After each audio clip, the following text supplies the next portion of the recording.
Board సమావేశం brigadier రాజు అధ్యక్షతన జరిగింది. ఈ సమావేశంలో ఎమ్మెల్యే శ్రీ గణేష్ పాల్గొన్నారు. నియోజకవర్గ అభివృద్ధి, ప్రజల సమస్యలను అధికారుల దృష్టికి తీసుకువచ్చారు. ప్రజాస్వామ్యాన్ని, పార్లమెంటరీ వ్యవస్థను గౌరవిస్తామని ఎమ్మెల్యే తెలిపారు.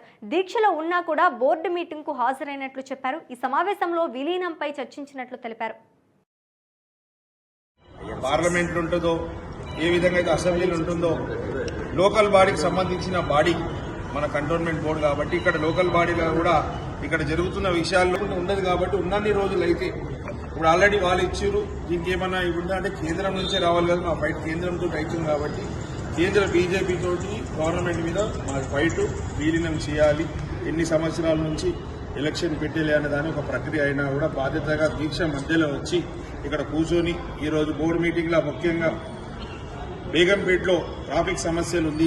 గత బోర్డు మీటింగ్లో కూడా ఏదైతే ల్యాండ్ డిఫెన్స్ వాళ్ళదా, కంటోన్మెంట్ వాళ్ళదా, ఏ ల్యాండ్ ఎఫెక్ట్ అవుతుందని అన్ని చెక్ చేసుకొని ఈరోజు బేగంపేట ఉన్న సర్కిల్లో ఏదైతే ట్రాఫిక్లు జామ్ అవుతుందో రసల్పురలో ఆ ట్రాఫిక్ జామ్ సమస్య పరిష్కారం కూడా వాళ్ళు ఎన్ఓసి ఇవ్వడం జరిగింది.